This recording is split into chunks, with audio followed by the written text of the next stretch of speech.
What's up, beautiful people? Welcome back. And today we're going to be talking about the origins of spirituality. And to be specific, the origins of African spirituality.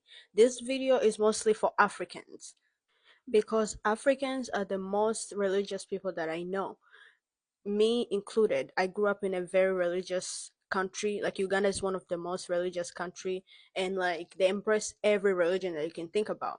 And that I loved that growing up, but I remember like the more I studied about these religions, the more I realized I was detaching from religion and I was detaching from God. So I asked myself why, but then I realized it was never about God. It was never about God. It was never about me. It was more about these religions because it never made sense to me that Africans are the first humans. Because like even when you track when you look in science and research, you can it shows that Africans are the first humans. But then like it always never made sense to me that they had to introduce religion to us. So I started asking myself that if these religions and these creation stories in these religions are the real creation stories of all humans, how come Africans didn't know about it? How come our ancestors didn't know about it? So I started learning more until I realized there was African spirituality. I didn't actually know more about this growing up because, like, again, Uganda is mostly focused on religion. They practice religion more than the owners of the religion, but that's because a lot of people have been programmed into thinking the religions that they believe in, those were the religions that their ancestors believed in. But this video is mostly for Africans because like you guys need to learn this stuff because the reason why they colonized our country, the reason why they colonized our continent is because like we forgot our own stuff. Like we forgot our own religions, we forgot our own traditions, we forgot our own history. We're waiting for somebody else to come and tell us our own history. That has to change. You guys have to start relearning your own history. In order for Africans to understand their history, we have to start questioning that same history that they taught us, especially religion, because like religion is the one thing that's ruling Africa right now. Like everybody's so religious, but they don't even question where these religions came from. Also, they don't question why same people who never liked black people, the same people who never liked African people, who teach us these religions. And also like we have to start asking why these creation stories didn't even start in Africa to begin with. Because like if Africans are the first humans, don't you think our ancestors will be the first one to know these stories? But also another question that you have to ask yourself is how come these creation stories most of them are not in Africa? Because if they say the first human was in Africa, how come these stories are not in Africa? Most of them they were in Saudi Arabia, like in the Middle East. And like again, like all those stories always go back to Egypt. Like they always mention Egypt a lot, even in the Bibles and in the Quran. They talk a lot about Egypt, but they never mention Africa. It's because all these people never liked Africans and black people to begin with. But you have to revisit your own history to understand why they never liked you to begin with, but they never stayed out of your country. And they didn't even give you any credit for any of it. So in this today's segment, we're talking about the origins of African spirituality, but mostly we'll be focusing on African traditional religions. So African traditional religions have existed for thousands and thousands of years, and they're still practiced even till this day. They're not as common as they used to be back then, but there's still people who are still practicing African traditional religions, even though most African countries are mainly religious. So like they're mainly Christians and Muslims, but there's still people who are still practicing African traditional religions. But these religions have existed thousands and thousands of years way before these religions were even introduced. Like the modern day religions were introduced to And Africa. Each tribe and ethnic group had their own practices and their own spiritual beliefs based on their environment or any place that they migrated to. Because like our ancestors used to migrate a lot. Like most of African ancestors started in South Africa and they migrated all the way to the North Africa. But that was over time, and everywhere they went, they formed different groups, different ethnic groups, but also they formed different tribes. And every time they formed different tribes, they would form different beliefs, spiritual beliefs as well.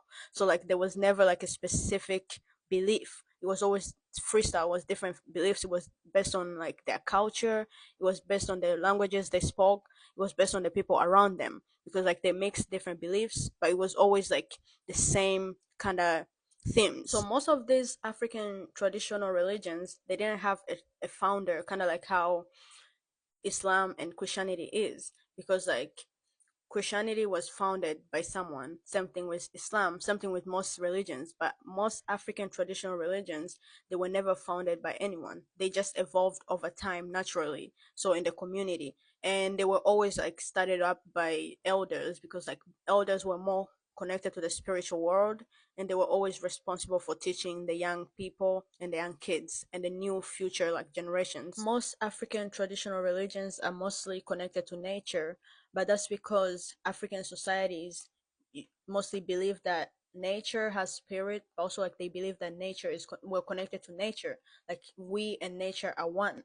So African traditional religions were always mostly based on honoring nature and taking care of nature, but also like they believe that these rivers, mountains and forests were governed by spirits or like gods, so they always honor them a lot. And when you look into African traditional beliefs, they are mostly rooted towards believing in nature, but also like just honoring nature in general. But also African traditional religions mostly focus on honoring ancestors, because they believe that our ancestors, when they pass, they don't just vanish, or like they don't just abandon us, they take care of us from the spiritual world. And when you keep that connection there and you keep honoring them, they can help you in so many ways. And people would always do different rituals and different practices to honor our ancestors. But here's the thing: when colonialism happened, they came and changed all that and kind of demonized honoring ancestors, which didn't make sense. Like, why would you not want to honor your ancestors? And they convinced Africans that that was just demonic, but also like, but the whole time they were doing the same thing, because like all these religions, so Islam and Christianity, they're all literally they're always talking about ancestors, and they're always honoring their own ancestors. That's why it's a specific bloodline, like the bloodline of Adam and Eve.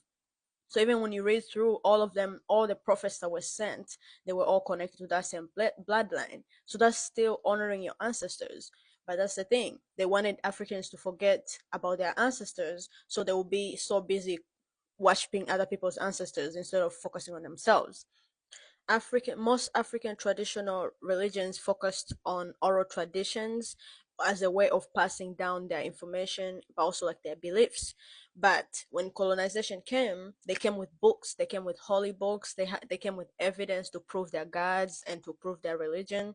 So they started erasing African traditional religions, because they were like, you guys don't really have any evidence to show your gods or your beliefs and stuff like that.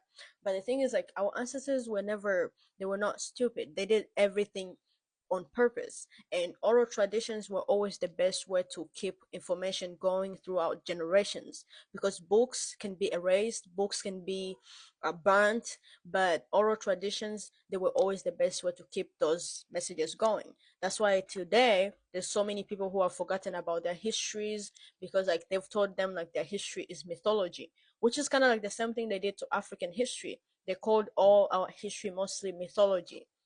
So like you shouldn't, so like they stop you from looking into your own history, so you're so focused on somebody else's history. Again, the creation stories that they told you growing up in religion, those are not your creation stories, they're not everybody's creation stories. That's why you find like Indians, they have their own, they have their own beliefs, they have their own creation stories. You find other races, they have their own creation stories. Same thing with Africans, we also had our own creation stories.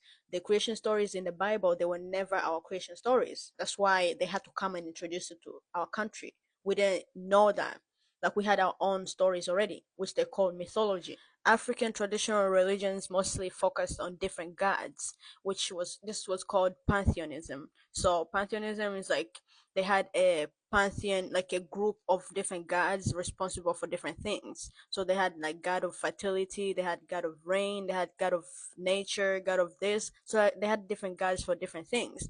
But they believed in in the supreme God, kind of like the creator. So like they believe that there was the creator, the divine source of everything, but they believe that the creator was too powerful to come here and help us in our daily basis things.